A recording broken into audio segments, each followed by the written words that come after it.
Gracias por la oportunidad. Compartiremos con nuestros colegas médicos la evaluación hemostática en la cirugía cardiovascular. Las cirugías cardiovasculares son cirugías mayores que por la complejidad de la cirugía puede tener riesgo de sangrado. Las cirugías que comúnmente se realizan en cardiovascular son la cirugía de reemplazo valvular, corrección de las aneurismas, sobre todo aneurisma de la aorta torácica, y cirugías de revascularización y algunas más complejas hasta trasplante cardíaco. En la evaluación hemostática de la cirugía cardiovascular es importante tratar de identificar cualquier problema hemostático previo a la cirugía. Estos problemas hemostáticos pueden ser congénitos o adquiridos. Para eso es muy importante un interrogatorio exhaustivo por todos los síntomas que nos pueden orientar a una causa subyacente de que el paciente pueda tener un trastorno hemorrágico secundario a una disfunción hematológica. Con respecto a las coagulopatías congénitas, en algunas ocasiones la enfermedad de von Willebrand, que es una enfermedad del trastorno de la función plaquetaria por deficiencia de un factor de von Willebrand, puede pasar inadvertida porque los síntomas de sangrado son muy pequeños o poco específicos. Y también la deficiencia de los factores de coagulación leve, que puede hacerse el diagnóstico en edad adulta. También es importante descartar problemas hemostáticos adquiridos, algunos relacionados a enfermedades subyacentes del paciente, ya sea enfermedades renales, enfermedades hematológicas o problemas de hepatopatía. También es importante saber si el paciente puede estar tomando alguna medicación que interfiere con la coagulación.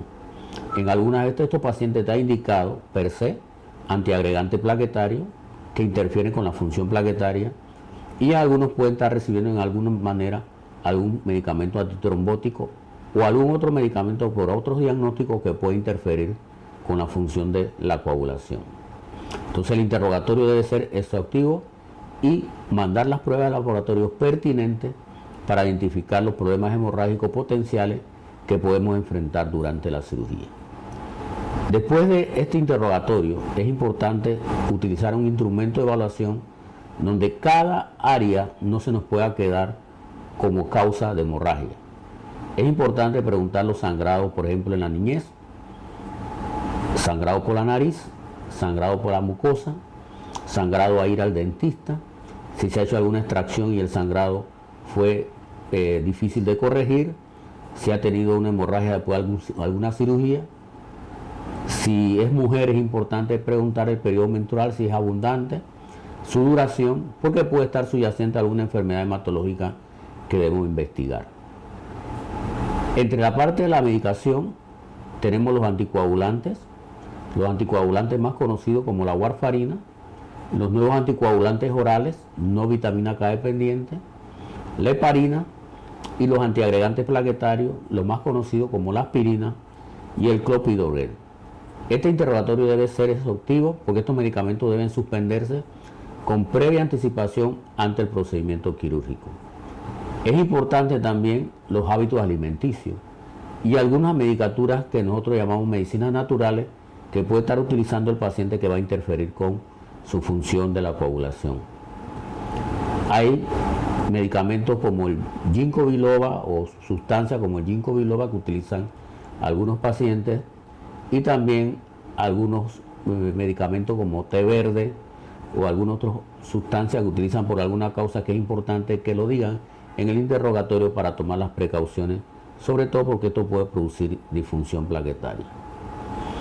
Para que tengamos una buena coagulación después de una lesión, es importante conocer que la hemostasia primaria, que es el número de plaquetas, que debe estar por lo menos arriba de 100.000 para una coagulación inicial normal, y no solamente el número de plaquetas, sino que las plaquetas deben funcionar normalmente.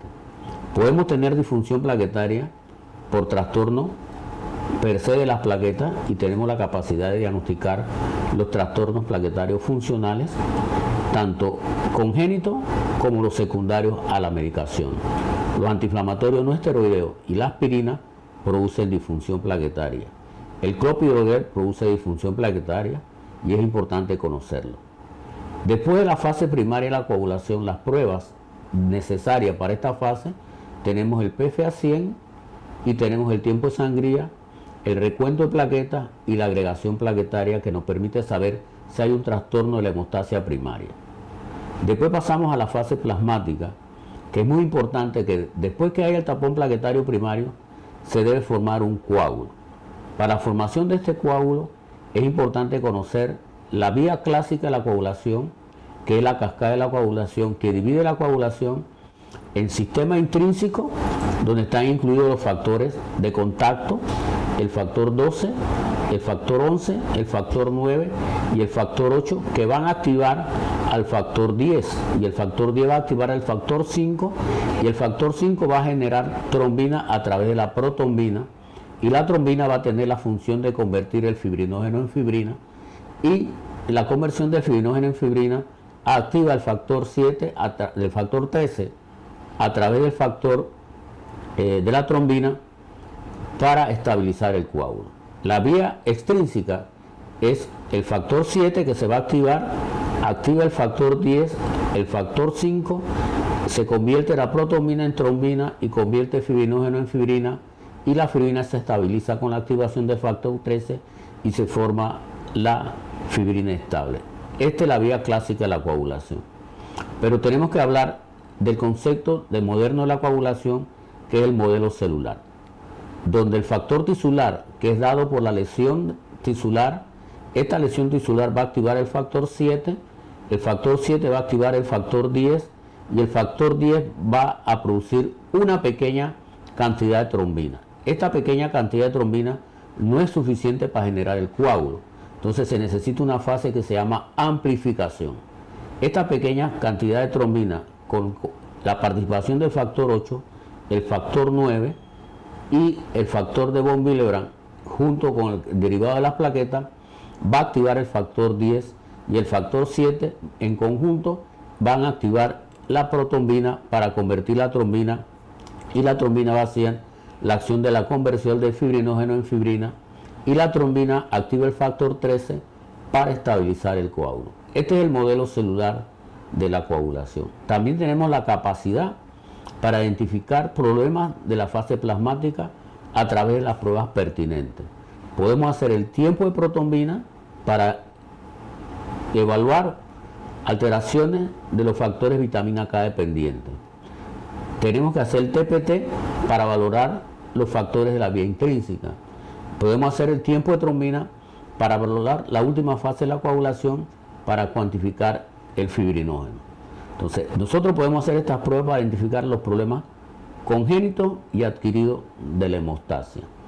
Después que nosotros tenemos bien estudiado al paciente, entonces tenemos que, durante la cirugía, prevenir hemorragias que puedan ocurrir. Hay problemas hemostáticos adquiridos que en algunas ocasiones tenemos que ser más profundos en la investigación.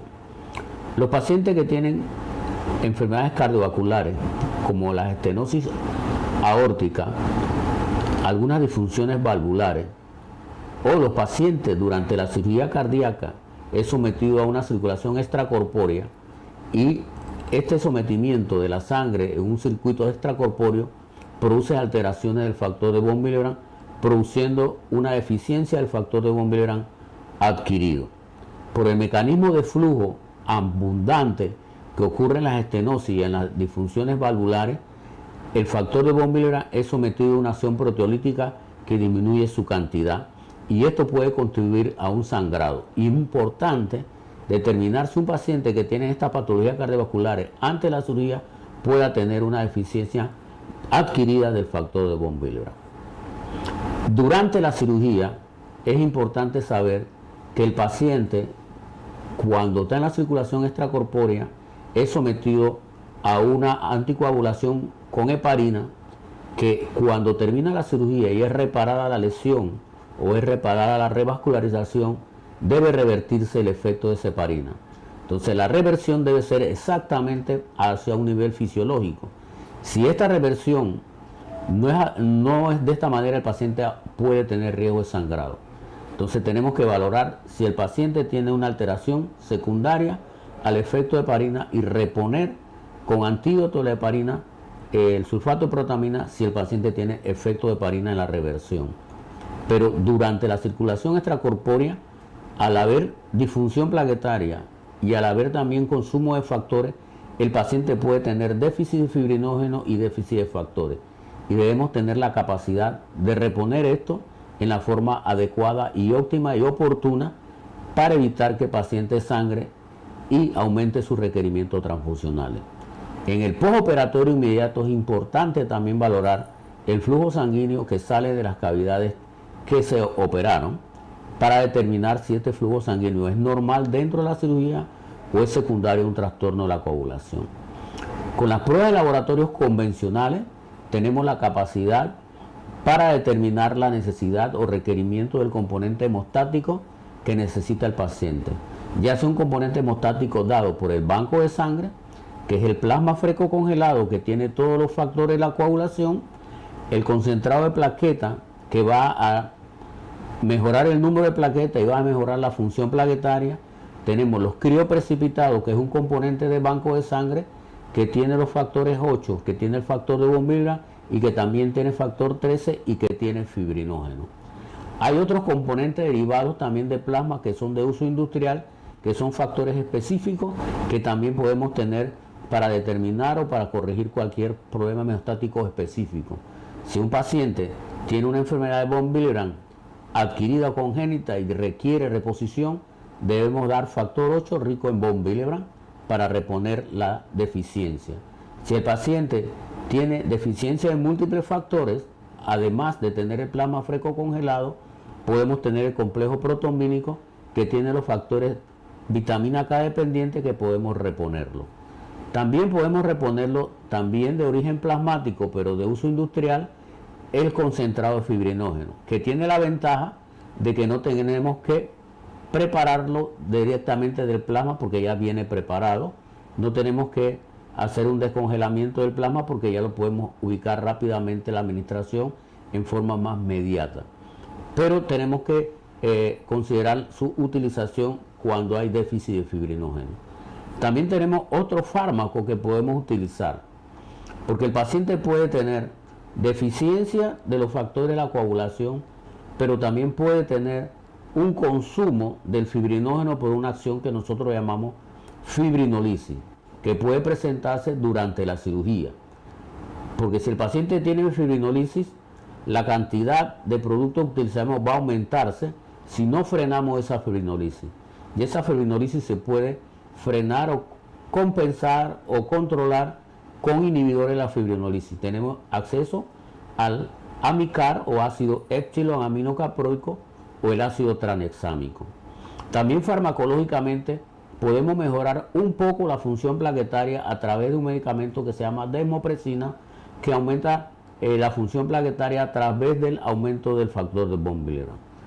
Teniendo todos estos elementos para valorar preoperatoriamente el paciente, para valorar en forma secuencial sus pruebas de laboratorio durante la cirugía, vamos a disminuir la cantidad de componentes sanguíneos que vamos a utilizar.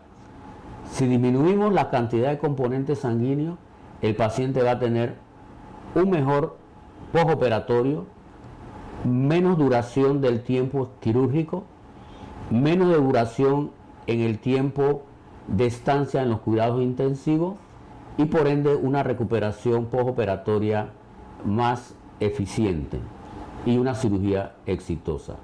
Si el paciente requiere mayor cantidad de componentes sanguíneos secundario al sangrado, el paciente va a tener algunas complicaciones relacionadas a la hemorragia, que pueden ser muy severas si la hemorragia es masiva, o puede ser secundaria a los componentes sanguíneos utilizados, que pueden afectar su función cardiopulmonar y puede también tener algunos grados de comorbilidad asociados al uso de componentes. O sea que compartimos con ustedes que una evaluación efectiva del riesgo de hemorragia en el paciente de cirugía cardíaca, de la determinación antes de la cirugía para diagnosticar en forma eficiente un problema de coagulación, ya sea congénito o adquirido, podemos determinar las necesidades que vamos a requerir para afrontar cualquier problema hemorrágico que el paciente requiera. Las pruebas de laboratorio son muy importantes muchas veces para tomar unas decisiones lógicas y de algoritmo para corregir la hemostasia en los pacientes de cirugía. Pero las pruebas de laboratorio pueden tener una demora entre su toma de la muestra y reporte de los resultados. Hay un recurso que puede dar una evaluación integral de la hemostasia y es utilizado en muchas ocasiones en trauma, en trasplantes, en pacientes que están con hemorragia excesiva, con pacientes que tienen una cirugía con alto grado de hemorragia, y reponer los factores que necesita el paciente para afrontar la hemorragia. Es importante determinar qué necesita inmediatamente. Este es un instrumento de laboratorio que se llama tromboelastografía, que tiene la capacidad de valorar en forma cualitativa el coágulo. El tromboelastógrafo, la gráfica, tiene un tiempo de reacción que nos mide el inicio de la coagulación. Tiene un tiempo de reacción K que nos mide el tiempo de coagulación inicial. Tiene un ángulo alfa que nos mide la calidad del fibrinógeno, que nos puede determinar si el paciente tiene un buen fibrinógeno o está formando un buen coágulo. Y tiene una amplitud de la curva del tromboelastógrafo que nos va a medir ahí el fibrinógeno y también nos va a medir la función plaquetaria. Y nos tiene la última fase de la curva, que es la fase que nos mide la fibrinolisis. Entonces, con el tromboelastógrafo nosotros podemos valorar, de acuerdo a las gráficas, hay gráficas características de una deficiencia de factores. Vamos a tener un tiempo de reacción prolongado. Podemos tener una gráfica donde el ángulo alfa se hace estrecho y podemos considerar que también puede tener una deficiencia de factores o un problema de fibrinógeno. Y tenemos también una gráfica donde la amplitud está corta, que puede ser tanto por deficiencia de fibrinógeno o por deficiencia de problemas plaquetarios, sea en número o función plaquetaria. Y podemos tener una fase final estrecha que nos puede indicar que lo que está aumentado es la fibrinolisis. Si examinamos los tromboelastógrafos, el anestesiólogo o el intensivista o el médico que está a cargo de la parte de la reposición de corrección de la hemostasia puede orientar en forma más eficiente los componentes que se necesita para afrontar la cirugía. Con este producto quizás podemos aún más, con el algoritmo ya presentado y la utilización de un algoritmo basado en la tromboelastografía, disminuir la cantidad de componentes sanguíneos que va a requerir el paciente para afrontar exitosamente una cirugía. Con esto terminamos nuestra exposición, esperando que con esta contribución podemos mejorar el éxito quirúrgico en los pacientes sometidos en la complejidad de la cirugía cardíaca. Gracias.